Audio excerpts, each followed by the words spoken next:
পুনৰ হুংকাৰ আলফা স্বাধীনৰ অসমত উদ্ভৱ হ'ব বিষম পৰিস্থিতিৰ পুনৰ গৰজি উঠিছে আলফা স্বাধীন এইবাৰ শৃংখল চলিহাৰ সমৰ্থনত মাত মাতিছে আলফা স্বাধীনে যোৱা 13 আগষ্টত শিৱসাগৰত অনা অসমীয়াৰ আক্ৰমণৰ বলি হৈছিল এগৰাকী খিলঞ্জীয়া অসমীয়া যুৱতী তাৰ পিছতে সমগ্ৰ শিৱসাগৰতে অনা অসমীয়াৰ বিৰুদ্ধে জ্বলিছে ক্ষোভৰ দাবানল অনা অসমীয়াৰ বিৰুদ্ধে 30টাকৈ দল সংগঠনে যৌথ সংগ্ৰাম অব্যাহত ৰাখিছে গ্ৰহণ কৰা হৈছে বিভিন্ন প্ৰতিবাদী কাৰ্যসূচী ৰাজপথলৈ ওলাই আহিছে হাজাৰ হাজাৰ পুৰুষ মহিলা এই সংগ্ৰামৰ অন্যতম নেতৃত্ব বহনকাৰী বীৰ লাচিত সেনাৰ শৃংখল চলিহাৰ বিৰুদ্ধে দিছপুৰ থানাত গোচৰ ৰুজু কৰিছে গৌৰৱ চামানী নামৰ এগৰাকী অনা অসমীয়াই ইয়াৰ পিছতে শৃংখল চলিহাৰ সমৰ্থনত সংবাদ মাধ্যমলৈ প্ৰেছ বিবৃতি প্ৰেৰণ কৰিছে আলফা স্বাধীনৰ সহ প্ৰচাৰ সম্পাদক ঈশান অসম স্বাক্ষৰিত প্ৰেছ বিবৃতিটোৰ জৰিয়তে গৌতম চামানীক গোচৰ উঠাই ল'বলৈ সকিয়নি প্ৰদান কৰিছে লগতে উক্ত গোচৰত যদি শৃংখল চলিহাক গ্ৰেপ্তাৰ কৰা হয় তেতিয়াহ'লে বিষম পৰিস্থিতিৰ উদ্ভৱ হ'ব বুলি হুংকাৰ প্ৰদান কৰিছে এগৰাকী গৌৰৱ চামানীৰ বাবে সমগ্ৰ বহিৰাগতই ইয়াৰ পৰিণাম ভুগিব লাগিব আৰু ইয়াৰ বাবে অসম আৰক্ষীৰ জগৰীয়া হ'ব বুলিও বিবৃতিটোত উল্লেখ কৰিছে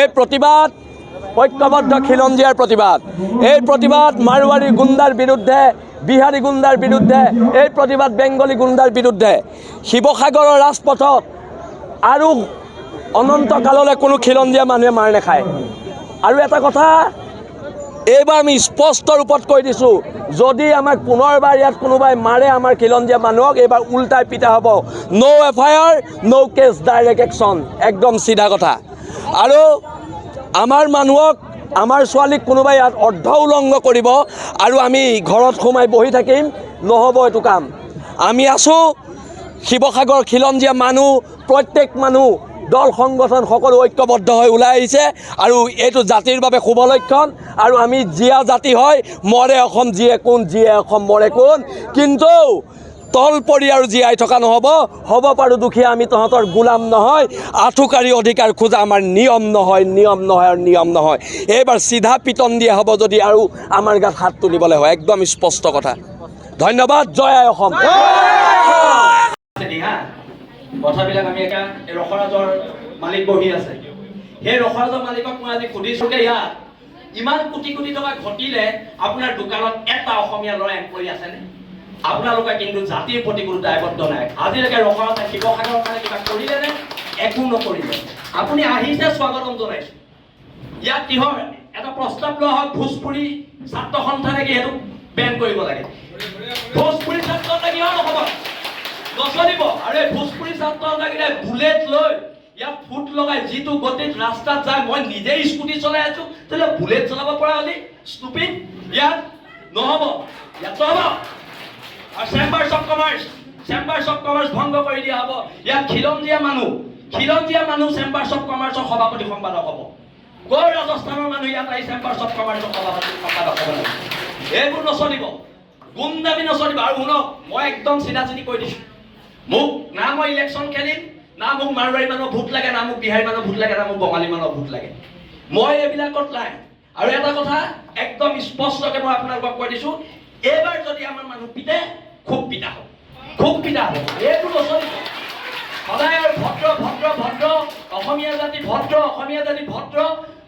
জাতি ভদ্ৰতাৰ সুযোগ লৈ আমাক চৰ মাৰিব গোৰ মাৰিব হা আমি কি ঢোল আৰু ৰঙালী বিহু আমি যেতিয়াই পাতি দিব পাৰোঁ খালি ঢোলটো যাতে আপোনালোকৰ পিঠি নহয় সেইটো কথালৈ মন কৰিব একদম কৈ দিছোঁ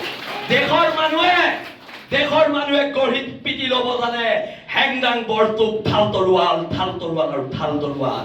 আমি 600 বছৰীয়া গৌৰৱ উজ্জ্বল আহোম ৰাজত্বৰ মানুহ হয় আমাৰ যুদ্ধ কৰিবলৈ শিকাই যোৱা আহোম স্বৰ্গদেউসকলৰ আদৰ্শত বিশ্বাসী আমি মানুহ হয় অসমীয়া মানুহ ভদ্ৰ অসমীয়া মানুহ সৰল হয় কাৰণেতো আহি ইয়াত ৰসৰাজ খুলি বেপাৰ কৰি থাকিব পাৰিছা সৰল হয় কাৰণে এইটো অপচৰা খুলি বেপাৰ কৰি থাকিব পাৰিছা আমি সৰল হয় কাৰণে তোমালোকে বেপাৰ কৰি কোটি কোটি টকাৰ মালিক হ'ব পাৰিছা কিন্তু যদি খং উঠে মগজটো ঘূৰে ৰাজস্থানো নেপাবি বিহাৰো নেপাবি এচা পিটন দিয়া হ'ব একদম আজি কৰি দিয়া যিকেইজন নাহিলে, যিকেইজন ব্যৱসায়ী নাহিলে সিদ্ধান্ত লোৱা হওক কাইলৈ বাহিৰৰ দোকান বন্ধ বন্ধ আৰু বন্ধ। বসন্ত গগৈ ডাঙৰীয়া, মই আপোনাক অনুৰোধ জনাইছো, আপোনালোকে মোৰ বসন্ত গগৈৰ মাজত কেতিয়াবা কাজিয়া হয়, কিন্তু কাইলৈ বসন্ত গগৈ কোনোবা অনা অসমীয়া মানুহে হাত দিলে শৃংখল চলিয়া ঘৰত সোমাই বহি নাথাকে। আৰু দাদা আপুনি ৰাজহুৱা কৰক, কালি কোন তিনিজন বদন আপোনাৰ ঘৰলৈ গৈছিলে? আপুনি ৰাজহুৱা কৰক, তিনিজন বদন কোন গৈছিলে? সেই বদন কি জাগাটো গাড়ীত কাণত ধৰাব লাগিব। আপুনি আজি ৰাজহুৱা কৰি যাব লাগিব কোন তিনিজন বদন আপোনাৰ ঘৰলৈ কালি ৰাতি পইচাৰ ঘোষ দিবলৈ গৈছিলে। ৰাজহুৱা কৰিব লাগিব।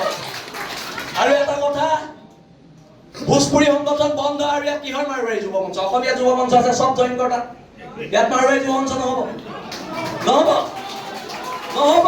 এতিয়াৰ পৰা একো নহ'ব। বহুত সহ্য কৰিলো।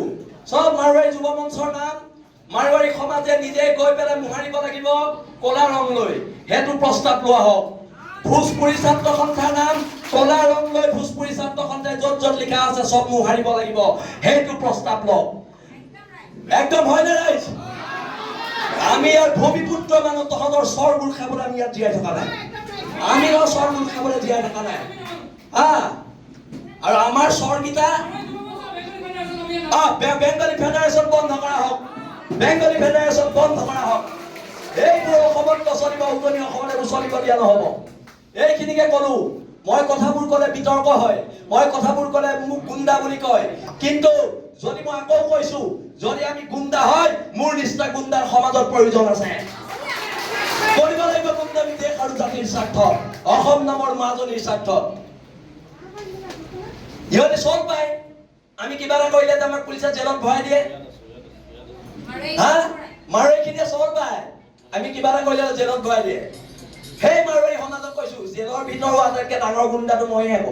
সেইটো কথা মনত ৰাখিবি। মই জেললৈ ভয় নকৰো। জেল মোৰ দ্বিতীয় ঘৰ। এইবোৰ কথা কৈ লাভ নাই, কিন্তু সিদ্ধান্তবোৰ হওক। আৰু বসন্ত গগৈ ডাঙৰীয়াক, চিতু বৰুৱাক মই ধন্যবাদ দিছো। এটা বসন্ত দাই এই অনা অসমীয়া শ্ৰেণীটোৱে ভাবে আমি দল সংগঠনবোৰৰ মাজত মিলা প্ৰীতি নাই। আমাৰ দল সংগঠনবোৰৰ মাজত মতভেদ থাকিব পাৰে, আমাৰ দল সংগঠনবোৰৰ মাজত অৰিয়া অৰি কিছুমান থাকিব পাৰে, কিন্তু আমি খিলঞ্জীয়াৰ সেইটো কথা মনত ৰাখিব লাগিব। আৰু প্ৰস্তাৱ এটা একদম লোৱা হওক। আজি ৰখাজৰ মালিক থাকোঁতে লোৱা হওক, অহা 7 দিনৰ ভিতৰত ৰখাজত 20টা খিলঞ্জীয়া ল'ৰা দিব লাগিব, নহ'লে ৰখৰাজ বন্ধ বন্ধ কৰি দিয়া হ'ব। ৰখৰাজ এতিয়াৰ পৰা নচলিব। আৰু বসন্ত দাই কালি আমাৰ ল'ৰাখিনিয়ে যিদৰে দোকানে দোকানে সোমাই চিঠি দিয়াৰ পিছত মাত্ৰ মুষ্টিমেয় 7-8জন মানুহ আহিছে, মানে কি আমাক অপমান কৰা হৈছে? আমাৰ খিলঞ্জীয়া মানুহখিনিক অপমান কৰা হৈছে। তাই আহোম ছাত্ৰ সন্থাক অপমান কৰা হৈছে, বীৰ লাচিত দাদাক অপমান কৰা হৈছে, জাতীয় সংগ্ৰামী সেনাক, অসমীয়া যুৱ মঞ্চক, উজনি অসম মুছলিম কল্যাণ পৰিষদ, আহোম জাতীয় গণমঞ্চ, অনুসূচিত জাতি ছাত্ৰ সন্থা, চবকে অপমান কৰা হৈছে। কথা টকাৰ জোৰত যি ইচ্ছা তাকে কৰিবি। এইবাৰ পৰা নহ'ব, সংগ্ৰাম হ'ব। আৰু এটা কথা, যদি শিৱসাগৰ জ্বলে গোটেই অসম জ্বলিব, সেইটো লিখি ৰাখক। আমি শিৱসাগৰীয়া। News desk, Assam front.